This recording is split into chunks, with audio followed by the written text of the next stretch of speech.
Believe it or not, there was a time when video games weren't commercially available and could only be played by people who had access to huge supercomputers, until a small company changed that. So I am Thegamerfrommars from Mars, and this is the rise and fall of Atari.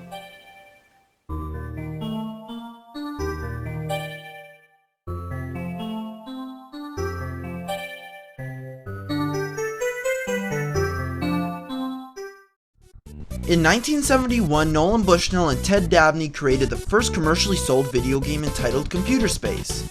In the game, you must move your spaceship around the screen while trying to shoot as many UFOs as possible. After completing Computer Space, they officially named their company Atari. The name comes from the Japanese game Go, where the term Atari is used when a stone is in danger of being taken out. In 1972, Atari created the game Pong. Based on the Magnavox Odyssey's tennis game, Pong had you bouncing a block back and forth on the screen without letting it go past your paddle. After completing the game, Nolan placed it in a local bar, and it was a huge success. Within a few days, the arcade cabinet wouldn't work because the machine was filled with quarters.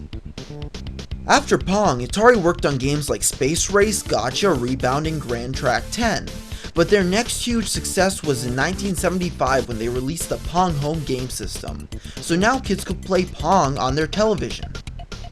The success of Atari made it very valuable, so in 1976 Warner Communications bought Atari for an estimated $30 million, but Nolan kept on working with them after the buyout. About a year after the buyout, the Atari 2600 was released to the public. The system was so great because rather than having one game, you can buy cartridges that would have brand new games stored on them.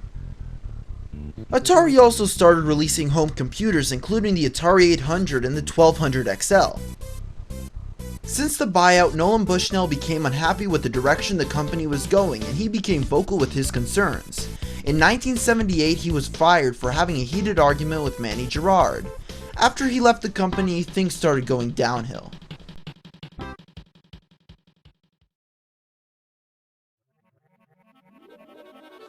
The problems began with the launch of the Atari 5200.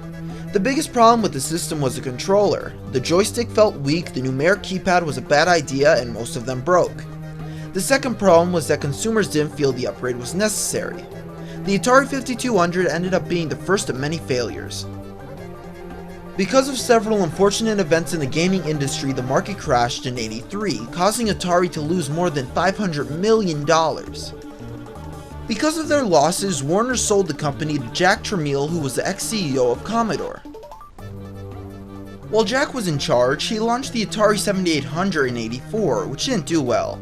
Next, he tried getting into the handheld market with the Lynx, which had a colored screen, but Nintendo's Game Boy dominated the market since it had a better battery life and was cheaper. The last effort Atari made to make a game system was in '93 with the Jaguar. They advertised it as having 64 bits while the Super Nintendo and Genesis only had 16, which meant it was better, but this was a scam since most of the games looked no better than the competition.